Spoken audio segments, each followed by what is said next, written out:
యేసు రక్తమే జయం. పరిచర్య. Praise the lord.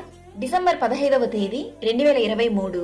ఈరోజు దేవుని వాక్యము, నీ యవ్వనమును బట్టి ఎవడనూ నిన్ను తృణీకరింపనీయకము గాని మాటలోను, ప్రవర్తనలోను, ప్రేమలోను, విశ్వాసములోను, పవిత్రతలోను విశ్వాసులకు మాదిరిగా ఉండుము.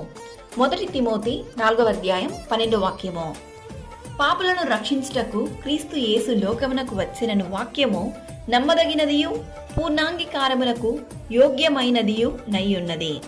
కావున నీ యవ్వన కాలములో ఎటువంటి పాపం చేయకుండా నీ మాటలోను, ప్రవర్తనలోను, ప్రేమలోను, విశ్వాసములోను, పవిత్రతలోను యేసయ్యకు ప్రియమైన బిడ్డగా పరిశుద్ధంగా జీవించుము. దేవుని వాక్యం ఇలా సెలవిస్తుంది, యవ్వనస్తులు దేని చేత తమ నడత శుద్ధిపరచుకుందురు? నీ వాక్యమును బట్టి దానిని జాగ్రత్తగా చూచుకొనుట చేతనే గదా. నా హృదయంతో నిన్ను వెదికియున్నాను, నన్ను నీ ఆజ్ఞలను విడిచి తిరగనీయకుమో. దావీదు కీర్తనకారుడు ఈ విధంగా అంటున్నాడు, నీ ఎదుట నేను పాపము చేయకుండునట్లు నా హృదయములో నీ వాక్యము ఉంచుకొని ఉన్నాను.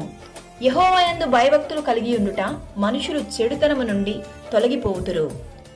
ఈరోజు ఈ వాక్యం వింటున్న ప్రియ దేవుని బిడ్డ, ఈరోజు మొదలుకొని నీలో ఉన్న ప్రతి విధమైన పాపపు అలవాట్లు, రహస్యకరమైనటువంటి పాపాలు, వాటన్నిటిని విడిచి నీ ఆలోచనలో కూడా పరిశుద్ధతను కనబరుచుమో. నిన్నెవరు చూడలేదని రహస్య పాపములకు బానిసవ్వకుండా సర్వ సృష్టికర్త అయిన దేవుడు నిన్ను చూస్తున్నాడన్న విషయాన్ని మరవకు. ప్రతి విషయంలోనూ విశ్వాసులకు మాదిరిగా జీవించి దేవుని దీవెనలు పొందుకునుము. ఆమేన్. God bless you.